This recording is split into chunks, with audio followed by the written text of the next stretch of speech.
Sebelum videonya mulai, buat kalian yang sedang mencari kaos anime seperti Naruto, One Piece, Boruto, dan lainnya, kalian bisa cek di keranjang pojok bawah, ada banyak sekali model dan ukuran, kualitas bahannya juga oke, jadi langsung saja di check out sekarang sebelum kehabisan. Jangan lupa juga subscribe dan terima kasih semuanya. Sekarang kita masuk ke videonya. Halo semua, di video kali ini kita akan membahas anime One Piece episode terbaru. One Piece episode terbaru ini akan melanjutkan cerita episode sebelumnya. Di episode sebelumnya kita sudah melihat hal yang menarik, dan di episode terbaru ini ceritanya juga tidak akan kalah menariknya. Buat kalian yang bertanya-tanya mengenai kapan One Piece episode terbaru ini rilis, tenang saja, tanggal rilis One Piece episode terbaru ini ada di kolom komentar. Kalian bisa cek saja. Oke, daripada berlama-lama lagi, langsung saja kita masuk ke alur cerita One Piece episode terbaru ini.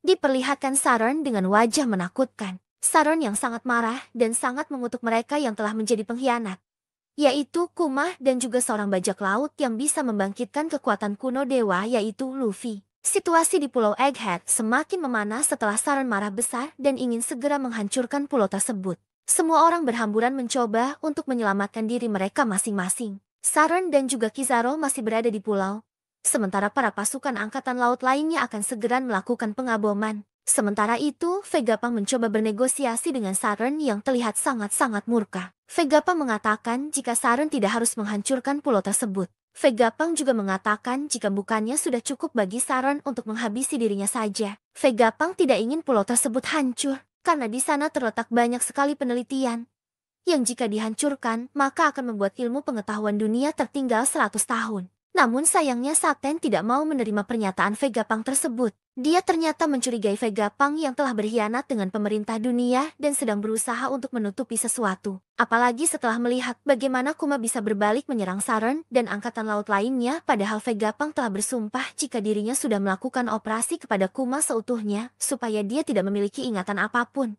Saron masih marah kepada Vegapunk dan mengatakan jika kemajuan tidaklah diperlukan bagi dunia. Vegapunk lalu menyebutkan jika ini semua demi kemanusiaan. Namun sayangnya Saron masih saja tidak peduli dan tidak mau menghentikan pengeboman. Vegapunk semakin terpuruk, apalagi setelah Saron mengatakan jika dirinya telah melenyapkan kapal yang membawa beberapa orang yang lolos dari Egghead kemarin. Saron beranggapan jika bisa saja salah satu di antara mereka ada yang mengetahui rahasia mengenai abad kekosongan, sehingga dia kemudian menghancurkannya juga. Saron mengatakan jika semua itu terjadi karena kesalahan Vegapunk juga yang telah menyerat mereka dalam hal ini. Sudah menjadi ancaman dan peringatan bagi siapa saja jika mereka yang melanggar hukum karena melakukan penelitian untuk menggali masa lalu, maka mereka akan segera dilenyapkan oleh pemerintah dunia. Saat ini, semua angkatan laut berhamburan naik ke kapal dan siap untuk proses pengeboman kapal. Di tengah-tengah suasana yang kacau itu, Sanji menyuruh yang lainnya untuk segera menaiki roket vakum dan segera meninggalkan tempat tersebut.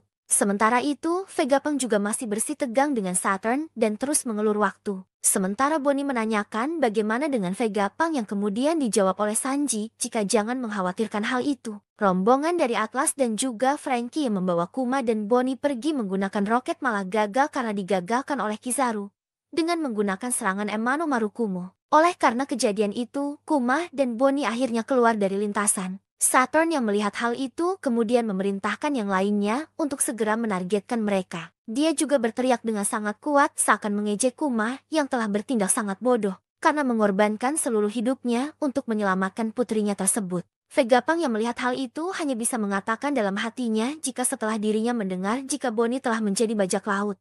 Dia selalu berpikir jika skenario terburuk bisa terjadi, pasifista tidak akan segan menghabisi nyawa meski Kuma adalah ayahnya. Di sisi lain, perangkatan laut lainnya yang tengah menemukan keberadaan Luffy segera bergegas untuk menangkapnya. Luffy nampak sangat kekenyangan dan mengatakan jika dirinya sangat kekenyangan. Lalu memperlihatkan suatu adegan mengerikan di mana marinir melihat jika beberapa kapal mereka hancur oleh sekelompok orang yang tidak dikenal. Belum diketahui siapa sekelompok orang tersebut. Para marinir mengatakan jika mereka akhirnya gagal menangkap kapal yang melarikan diri dan harus segera melaporkannya kepada Kizaru. Ada sebuah kapal yang mencoba mampir ke pulau masa depan dengan menghancurkan beberapa kapal marinir dengan maksud yang belum jelas. Di kapal besar tersebut ada sedikit percakapan yang disampaikan. Itu benar-benar terjadi persis seperti yang kita lihat di koran. Sementara di tempat Luffy berada, saat ini sedang dikepung oleh pasukan angkatan laut di making machine yang perutnya besar karena sangat banyak memakan makanan. Para marinir ini kebingungan melihat dia dan ada beberapa yang bilang dia langsung mencerna semua makanan itu. Kita bisa dimakan juga kalau kita terlalu dekat. Jadi dia ternyata bukan manusia. Namun tiba-tiba saja terjadi sebuah ledakan di dekat mereka. Mereka kebingungan. Mereka berkata, awas kalian nanti akan ikut terbakar api juga. Percuma saja kita tak bisa tetap di pulau ini. Ayo semuanya walaupun dia itu adalah Yonko, kita bisa mengikat dia dengan batu laut. Pada saat itu ternyata Luffy sudah merubah dirinya kembali ke bentuk Gear 5 dan mulai tertawa. Kemudian kita kembali lagi keluar pulau. Di sana kapal pemerintahan dunia terus-menerus membombardir pulau secara brutal. Dengan mengatakan sudah selesai untuk Egghead kali ini. Naik semua ke kapal. Kembali masuk ke dalam pulau dengan melihat situasi terkini keberadaan dari Bonnie dan juga Kuma. Saat ini mereka bersama dengan Atlas dan juga Frankie berada dalam situasi yang sangat berbahaya. Karena mereka sudah terjatuh sebelumnya saat menaiki vakum roket yang jalur kendaraan tersebut dipotong oleh Kizaru sebelumnya. Mereka semua terjatuh dari atas dan yang mengerikannya lagi adalah para pasifista sudah bersiap untuk menargetkan mereka sesuai dengan perintah dari Saturn. Mereka sudah bersiaga untuk menembakkan serangan laser beam ke arah mereka. Saat itu juga Saturn memerintahkan untuk tembak ayah dan putri bodoh itu secara berkeping-keping. Lalu Vegapunk seperti memberi kode dengan berteriak kepada Atlas, mengatakan berikan itu pada Bonnie. Atlas memberikan suatu informasi kepada Bonnie. Yang nyatanya itu adalah informasi terkait dengan dia yang sudah bisa melakukan perintah kepada Pacifista. Karena sebelumnya Vegapunk sudah mengubah otoritas perintah dari Pacifista yang kini menjadi milik Bonnie. Bonnie langsung berteriak dengan memerintah Pacifista, jangan tembak kami ayah, tolong biarkan kami pergi dari pulau ini. Perintah tersebut langsung didengar pada robot raksasa tersebut. Para marinir kebingungan karena tidak mungkin ada yang bisa mendengar perintah tersebut di tengah-tengah ledakan besar yang terjadi. Kemudian Pacifista langsung bereaksi atas perintah tersebut. Mereka berbalik arah dan malah sekarang menyerang pasukan marinir yang berada di dekatnya. Laser beam itu mengarah ke mereka dan jajaran pasukan marinir beserta dengan 3 buah kapal milik mereka hancur terkena ledakan. Dari sanalah semua Pacifista mulai menggila dengan meledakkan satu persatu kapal beserta dengan pasukan yang dihancur leburkan. Ternyata Vegapunk sendiri sudah menyiapkan rencana ini untuk memberikan otoritas tertinggi pada Bonnie melebihi Gorosei untuk memerintah Pacifista. Dia bilang, aku hanya punya satu ketakutan. Itu adalah jika Bonnie terbunuh oleh ayah yang begitu mencintainya. Kuma, aku tak bisa membiarkan kau menyakiti putri yang begitu kau sayangi. Aku tak bisa biarkan tragedi itu terjadi. Itu sebabnya aku membuat Pacifista seperti Kuma. Aku memprogram individualitasnya pada tiap masing-masing unit mereka. Bahkan walau kekuasaan terhebat dunia memberinya perintah. Misalnya untuk memusuhi seluruh dunia. Bonnie, Kuma pasti akan selalu menjadi ayahmu. Walaupun permintaanku ini begitu egois. Aku memintanya untuk memahaminya. Tapi aku penasaran apa yang akan terjadi selanjutnya jika aku melakukan hal seperti ini. Tiba-tiba di saat yang bersamaan juga kejadian mengerikan terjadi. Saturnus berhasil menusuk tubuh Vegapunk dari belakang menggunakan kakinya. Darah mengalir di sekujur tubuh Vegapunk dengan hidung dan juga mulutnya yang berlumuran darah. Bonnie yang melihat hal tersebut langsung berteriak. Reaksi orang lainnya juga sama kagetnya melihat Vegapunk terkena tusukan di tubuhnya. Saturn kembali memerintahkan Kizaru untuk segera memusnahkan Kuma dan juga Bonnie saat itu juga. Kizaru bersiap mengayunkan perang cahayanya ke arah mereka. Target pertama Kizaru tentu saja ayah dan anak, yaitu Bonnie dan juga Kuma. Dia bilang jika kau menyerah sekarang ini tidak akan menyakitimu lagi Bonnie. Untungnya di saat keadaan mencekam tersebut dengan waktu yang benar-benar tepat. Sang Dewa Matahari pun muncul menyelamatkan mereka berdua dengan menghantam Kizaru menggunakan pukulan haki. Kizaru terpental jatuh ke bawah tanah. Bonnie kaget. Dia bilang, Mugiwara dari mana dia dating? Luffy tertawa. Perutku sudah kenyang. Kekuatanku sudah pulih sekarang. Ini akan jadi semakin asyik. Setelah itu, Luffy pun mengaktifkan kemampuan awakeningnya untuk mengubah struktur tanah menjadi layaknya karet. Itu pun menyelamatkan Kuma dan juga yang lainnya pada saat mereka terjatuh mendarat di tanah. Efek kekuatan ini pun membuat pulau bergetar, kata marinir. Di sisi lain, Saron terdiam melihat Luffy kembali ke dalam pertempuran. Dan Kizaru pusing berkunang-kunang saat menerima pukulan telak dari Luffy. Setelah mereka semua sudah berhasil aman mendarat di tanah, mereka dengan sigap langsung mengevakuasi Vegapunk yang terlihat berlumuran darah. Di samping itu juga dari kejauhan munculnya Luffy dengan mode Gear 5 membuat aktifnya kembali robot kuno yang terlihat dari sinar matanya. Saat Bonnie ingin mengevakuasi Vegapunk, Vegapunk memberitahu Bonnie bahwa yang selama ini dia impikan bersama dengan ayahnya sudah berada di depan matanya. Bonnie mengingat apa yang dikatakan oleh ayahnya, bahwa dia akan muncul tertawa dan menari pada irama. Vegapunk berkata kepada Bonnie, jadi kau sama sekali tak sadar Bonnie. Akhirnya aku juga bisa melihat dengan mata kepalaku sendiri. Itulah Monkey D. Luffy yang diincar Kuma selama ini. Dialah sang dewa matahari Nika. Bonnie berlinang air mata saat melihat Luffy yang seorang Nika berada di depan matanya yang menarik kegirangan. Kuma benar. Buster Call tak akan berpengaruh apapun. Orang-orang di seluruh dunia sudah berharap akan kembalinya dia selama ratusan tahun. Lanjut menuju ke pantai utara di Pulau Egghead. Di sana terdapat kapal bajak laut yang sangat besar akan merapat ke Pulau Egghead. Para prajurit yang menyergap pantai tersebut benar-benar panik melihat kapal besar itu. Mereka berkata, ini adalah laporan di pantai utara pulau. Sebuah kapal besar datang mendekat. Tak salah lagi, tapi harusnya mereka sudah bubar lebih dari 100 tahun yang lalu. Mereka menuju ke arah kita. Tembak semuanya. Kenapa raksasa ada di sini? Dory dan juga Brogy muncul dan mengamuk membantai kapal dari para marinir. Dia berkata beraninya mereka bertanya, kenapa kita di sini Dory? Dunia ini ada beberapa hal yang tak bisa dihindari Brogy. Kami datang untuk menemuimu Mugiwara. Sang dewa matahari. Harapan akhirnya muncul. Para raksasa telah datang. Para raksasa akhirnya datang ke Pulau Egghead. Mereka melakukan penghancuran besar-besaran di kapal milik pemerintahan dunia. Para raksasa menimbulkan masalah yang sangat besar. Di rombongan bajak laut raksasa ini ternyata terdapat Heimou dan juga Kashi. Para raksasa ini kemudian diperintahkan oleh kaptennya yakni Dory dan juga Brogy. Mereka berkata Oimu dan juga Kashi ajak yang lain dan memutarlah.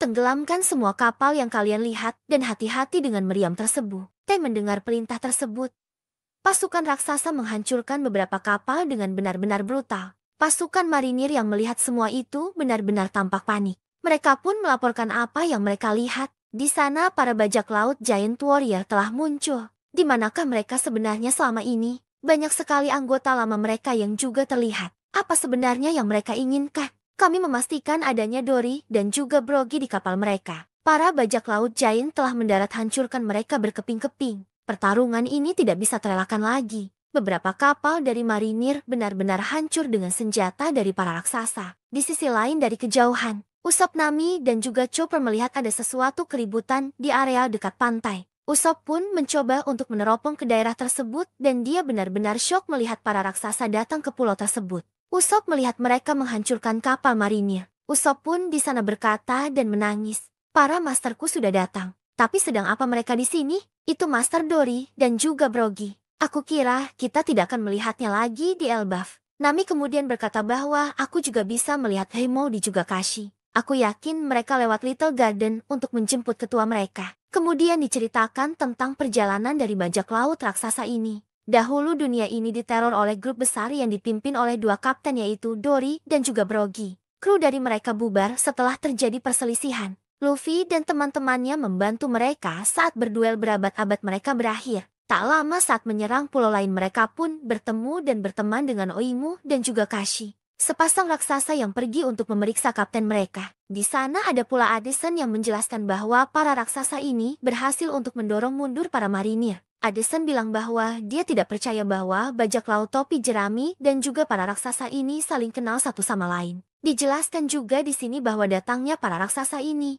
Mereka tahu dan mendengar kabar di koran. Karena pihak angkatan laut merekrut banyak orang untuk operasi ini. Jadi tentu saja berita ini pasti akan masuk ke koran. Usopp kemudian menjelaskan bahwa mereka kesini bukan untuk berperang. Mereka datang ke sini untuk menolong kita. Jadi kita harus segera menyelesaikan persiapan kita. Setelah itu kelompok dari Nami pun mendapat telepon dari Brook dan juga Lilith yang menjelaskan bahwa mereka berdua dengan Thousand Sunny akan segera ke lokasi mereka. Di sini Brook selalu enjoy dan juga rileks menikmati keadaan genting. Bahkan dia sambil minum teh. Lilith mengatakan bahwa kepala tengkorak ini memang sepertinya benar-benar kosong. Di sisi lain, Jinbe saat ini berupaya untuk menuju ke lokasi dari Roronoa Zoro berada. Dia menjemput Zoro karena waktu pelarian sudah semakin menipis. Di lokasi pertempuran antara Zoro pun masih berlangsung bertarung sengit melawan Lucci. Zoro bilang, kau kuat juga. Tapi aku sedang buru-buru. Waktunya kita menyelesaikan ini. Lucci menjawabnya, hanya yang menang yang bisa berbicara begitu Roronoa. Krumu menunggumu bukan? Kalau begini kau hanyalah jeti beban. Kru bodohmu itu tak akan bisa selamat jika mereka tak rela mengorbankan tangan demi tubuhnya. Jeti menyerah sekarang akan lebih membantu mereka. Menunggu untuk songgok mayat itu juga percuma. Zoro pun menjawabnya.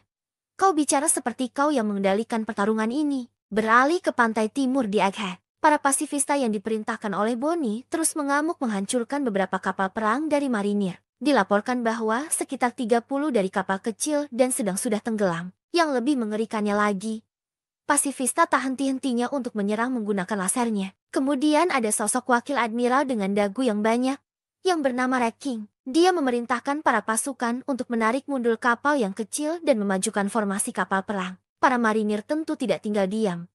Mereka juga menembakkan Marion mereka ke arah pasifista, dan beberapa pasifista juga tumbang. Red King bilang bahwa pemandangan yang menyedihkan. Tak kusangka kita para marinir harus menembak ke senjata kita sendiri. Beralih ke posisi dari Luffy dan juga Bonnie berada. Sosok dari Nika sudah dilihat oleh Bonnie yang dimana Nika sedang menari di udara. Di sana kemudian ada percakapan menarik antara Bonnie dan juga Luffy. Luffy bertanya, kenapa kau menangis? Bonnie bilang, mana mungkin aku tak menangis, dasar bodoh. Aku sudah lama sekali mencarimu. Luffy menjawabnya dengan santai. Tapi bukankah dari tadi aku di sini? Bonnie pun mengatakan, tapi aku tak tahu kalau kau itu adalah Nika. Luffy bingung. Apa itu Nika? Dan pukulan lembek macam apa yang kau pakai tadi? Bonnie bilang, aku tadinya mau pakai pukulan besar lantur sepertimu. Kalau memang lembek, kenapa kau tak tunjukkan bagaimana yang seharusnya? Pukul si tua bangka itu demi Vegapunk agar kita bisa pergi segera dari sini. Saturn bilang, kecoa macam apa kalian? Tak berhak hidup di dunia. Luffy akan mempraktikkan cara memukul yang benar dari Bonnie. Namun pada saat dia mempersiapkan pukulannya, Saturn menyerangnya dengan menggunakan kekuatan matanya. Efek serangan yang dihasilkan tentu membuat kepala Luffy sedikit terpental dan sedikit mengeluarkan cairan merah. Luffy kemudian berteriak, kau akan membayar karena telah menyakiti teman-temanku. Luffy akhirnya mengeluarkan teknik terbarunya, Gomu Gomu no Don Gatling. Pukulan Luffy bertubi-tubi menghajar wajah dari saat Saturn yang mengeluarkan banyak sekali darah. Itu langsung dilihat oleh Bonnie, Kuma dan juga Vegapunk. Efek serangan tersebut mementalkan Saturn keruntuhan bangunan. Setelah itu, Franky pun memerintahkan Bonnie untuk segera pergi dengan menggunakan sepatu roket di bawah kakinya, yang fungsinya harusnya masih bisa bekerja jika kita masih di dalam pulau. Bonnie kemudian mengajak Vegapunk pergi, namun di sana sang profesor itu menolak. Vegapunk bilang, pergilah tanpa aku Bonnie. Sudah lama aku menjadi dokter. Aku tahu kapan waktuku. Dan pada saat perbincangan masih berlanjut, tiba-tiba saja di dekat dari mereka Kizaru bersiap menghunuskan cahayanya ke arah dari Bonnie dan juga Vegapunk. Kizaru bilang, bagaimanapun hidupmu berakhir dan inilah caranya. Namun Sanji berhasil menahan serangan laser cahaya milik Kizaru menggunakan teknik kaki. Kakinya seperti barrier yang menghancurkan laser tersebut. Kizaru dan juga Franky benar-benar terkejut melihat pertahanan kaki dari Sanji. Sanji berkata, cinta bersinar lebih terang dari cahaya. Kizaru pun meresponnya jika itu benar mereka harus membuang semua buku fisika dan tulisan dari awal. Bonnie, Franky, Atlas, dan juga Kuma langsung bergegas keluar dari arena pertempuran tersebut meninggalkan Vegapunk. Kizaru bilang, sekarang aku dalam masalah besar. Mereka pasti berharap aku setidaknya membawa kepalamu setelah semua ini. Sanji menjawabnya, kau sebaiknya mulai pikirkan surat permintaan maaf kalau begitu. Beralih lagi ke kondisi dari Saturn yang mencoba kembali berdiri dari reruntuhan. Namun tiba-tiba ada seseorang yang mencoba untuk mendekatinya. Ternyata sosok tersebut adalah dua anggota dari kru bajak laut Kurohige yang sedang mendekati Saturn. The Supersonic Fan Ogre dan pemburu bulan sabit Katarina Devon. Devon bilang, tak setiap hari kulihat salah satu Gorosei terkapar di tanah. Wah, lihat dirimu. Kekuatan lezat macam apa yang kau punya? Tak kusangka seorang Gorosei akan turun dan menemui kami. Itu belum pernah terjadi sebelumnya. Tapi itu membuat pekerjaan kami jauh jadi lebih mudah. Devon pun kemudian menyentuh kaki Saturn dan berkata, misi selesai. Saturn bertanya kepada mereka, ada urusan apa kalian kesini? Katarina Devon, aku terkejut seorang burunan level 6 September Timu memilih hidup sebagai seorang anak buah. Devon berkata, Teach itu spesial. Saturn pun bilang, maksudmu garis keturunannya ya? Devon berkata, jadi kau sudah tahu. Saturn kembali bertanya, apa yang kau rencanakan dan incar kali ini? Apa yang menjadi tujuan dari kalian? Ogre berkata, dunia. Saturn langsung dengan marah menyerang Devon. Namun serangan tersebut mampu diantisipasi oleh Ogre yang menggunakan kemampuan dari buah iblisnya. Dan setelah hal tersebut, mereka berdua meninggalkan tempat tersebut begitu saja. Devon dan juga Ogre sudah berteleportasi ke tempat lain dan berupaya untuk meninggalkan Egghead. Sesaat sebelum dua orang anggota bajak laut Kurohige ini meninggalkan Egghead, ada seseorang yang berusaha untuk mengikuti mereka. Dan ternyata orang tersebut adalah Karibou. Dia berkata, aku mohon tunggu sebentar Suer Sonic Van Ogre dan Moon Hunter Katarina Devon. Aku menyangka kita akan bertemu di tempat seperti ini. Aku juga banyak laut sepertimu. Namaku adalah Karibo. Aku sudah lama sekali mencari kalian. Maksudku sudah benar-benar sangat lama. Aku selalu bermimpi menjadi anak buah dari bajak laut Black Bear. Ini adalah mimpiku seumur hidup. Jadi tolong ajak aku bertemu dengannya. Diperlihatkan beberapa kapal dari marinir satu persatu tenggelam karena ulah dari tembakan pasifista. Di dekat sana, di sebuah hutan ada Ogre dan juga Devon yang berencana untuk meninggalkan tempat tersebut. Setelah misi dari mereka tercapai untuk menyenuh tubuh dari Saint Saturn. Namun di belakang mereka tiba-tiba ada Karibo yang meminta pertolongan mereka untuk membawanya pergi dari pulau tersebut dan ingin bertemu dengan sosok Kurohige. Disinilah ada beberapa percakapan dari mereka. Dimulai dari Karibo yang berkata, kumohon tunggulah sebentar. Devon dan juga Ogre mempertanyakan pernyataan dari Karibo tersebut. Siapa dia sebenarnya? Kau mungkin seorang banak laut. Tapi ini adalah pulau milik pemerintah. Dan ada banyak orang yang mengincar nyawa kapten kami. Karibo kembali meyakinkan dua anggota bajak laut Teach ini agar tetap mengajaknya keluar dari sana. Dia bilang, kau salah paham. Kumohon percayalah padaku. Jika kalian menghabisi nyawaku di sini, Kapten Teach juga akan menghabisi nyawa kalian. Lalu Ogre bertanya, apa alasan dari Karibo ingin bertemu dengan kaptennya? Karibo pun menjawabnya, karena aku punya informasi yang sangat berharga. Informasi yang sangat sulit untuk didapatkan. Informasinya adalah tentang senjata kuno yang memiliki nama para dewa. Pertama adalah kekuatan aneh Putri Shirahoshi dari Pulau Manusia Ikan yang dikenal sebagai Poseidon. Kemudian Pluton yang berada di dasar Wano. Di dunia ini, orang-orang yang mengetahui keberadaan kedua hal itu hanyalah topi jerami dan juga tentunya aku. Jika kalian membawaku ke kapten kalian, aku akan menyerahkan informasi itu secara cuma-cuma. Aku yakin dia akan senang. Jadi bawa aku bersama kalian. Aku tahu aku akan bisa berguna saat ini. Setelah mendengar ocehan dari Karibo ini, mereka berdua pun tampaknya berpikir. Namun belum menentukan keputusan apakah akan mengajak si lumpur ini pergi bersama dengan mereka. Kemudian kita lanjut ke dalam pertempuran di Pulau Egghead. Marinir masih berupaya untuk menembakkan mari mereka ke arah dari pulau untuk memastikan bahwa pulau itu benar-benar akan hancur. Namun tak semudah yang dibayangkan. Beberapa dari robot buatan Vegapunk berjenis pasifista Mach ketiga benar-benar menjadi lawan yang berat bagi mereka. Gelembung pertahanan atau yang sebut sebagai Babel Shield membalikan tembakan meriam yang justru mengarah ke kapal dari mereka sendiri.